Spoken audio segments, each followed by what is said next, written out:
Hey everyone, I have a question.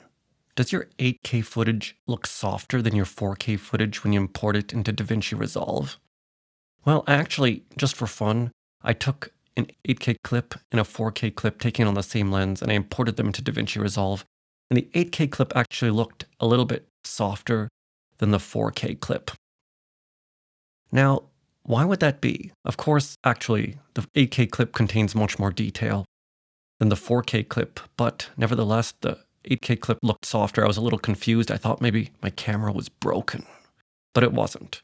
So I'm going to show you exactly why it looks like that, and I'm going to show you how to get around this sort of problem. It's not really a problem, but I'm just going to explain a little bit about working with 8K versus 4K footage, which is kind of a funny thing because I don't think I would ever actually shoot 8K in real life. I don't know if you noticed, but most of my videos are in 1080p. I think even 4K is kind of overkill, but just so you have this sort of thing, I was just curious and we'll see how it works. So let's go into Davinci Resolve and I'll show you a little bit about 8K versus 4K and why they might look different.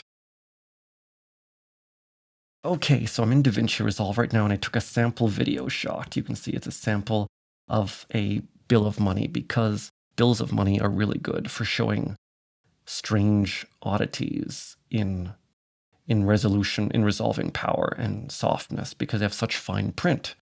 Now this is a 4K clip and here's an 8K clip. Actually, I think I might have done something here. I'm not sure. No. Okay, so let me zoom in to both clips. Let's say I'm in Davinci Resolve here for some reason. Okay, so yeah, let's zoom in to these clips. So if I zoom in, let's zoom in lots. Right to the eye. The eye tells you all. There you go. Look at that. Here's a 4K clip. Here's the 8K clip. Doesn't seem like there's much difference. Even looks like the 8K clip is softer than the 4K clip. Now, that's actually not what's happening. The problem is, if you look at my Davinci Resolve and you go to project settings, you'll see that my timeline resolution is 4K resolution. And so this picture, any video that's higher resolution than 4K is being downscaled to 4K and is then being shown in the viewer. You can't zoom in using the viewer to 8K footage and see the 8K detail.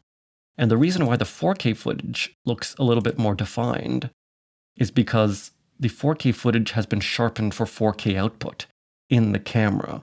I took both these clips 10-bit, I think 10-bit SDR on the Nikon Z8, and you see that this footage has been sharpened for 4K output. This has been sharpened for 8K output. And so the output sharpening applied here makes it look like it's sharper than here, but that's actually not the case. So if you want to actually see the difference between these two clips, you have to go and change your project timeline resolution to 8K. But since I'm cheap and I'm using the Davinci Resolve free version, I can't do that. But it doesn't matter. You can still work with 8K clips in the free version of Davinci Resolve if you need them for zooming in. You can't render to 8K because the free version doesn't let you do that. But you can zoom in, and you'll see that in the next two clips, let me zoom out now. I zoomed in using this transform tool 35 times, which is way more than you should ever do, but just to show you. I don't know why my Davinci Resolve is extending past the screen. It does that sometimes, but it doesn't matter. You see, I zoomed in 35 times. This is the 4K clip, and this is the 8K clip. So you can see that in the 4K clip, you can barely see any of the detail in the eye. The 8K clip does give you twice as much resolution, twice as much detail. So you can work with 8K clips. You can use them for zooming in post, panning and zooming and panning in post. But the only caveat is that the final result will be rendered in 4K if your timeline resolution is in 4K.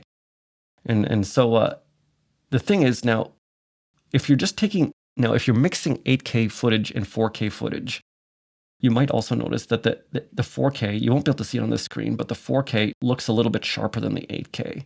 So if you want to match the sort of sharp look of the 8K footage to the 4K footage, and you're not zooming in. If you're zooming in, it's another question, but if you're not really zooming in, you can select the 8K clip, go to the color page, go to this blur module, click on sharpen, and just drag the radius down from 50 to 48.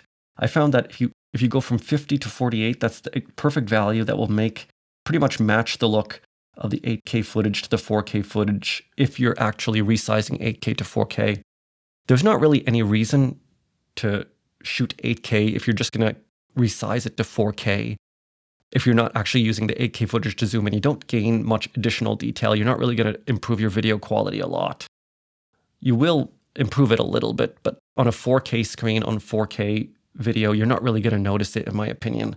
But if you are planning on zooming in and for some reason you just happen to want to take this footage and not zoom in, but you have it, then it might be wise to apply a little bit of extra sharpening like I showed on the color page to make it look more like the 4K footage. Okay, so there you have it. 8K and 4K. The 8K might look a little bit softer when you're playing it on a 4K screen compared to the 4K footage, and that's only because of the output sharpening applied to the 4K footage after it's resized, so it kind of looks sharp. But if you are working with 8K, don't worry, the 8K footage contains more detail and is useful for zooming in. And if you don't want to zoom in, well, then just apply this output sharpening technique to the 8K as well, using that sort of coarse sharpening tool in the color page of Davinci Resolve, and it will look a lot like the 4K footage. So that's all I have to say for today. It's a simple tip.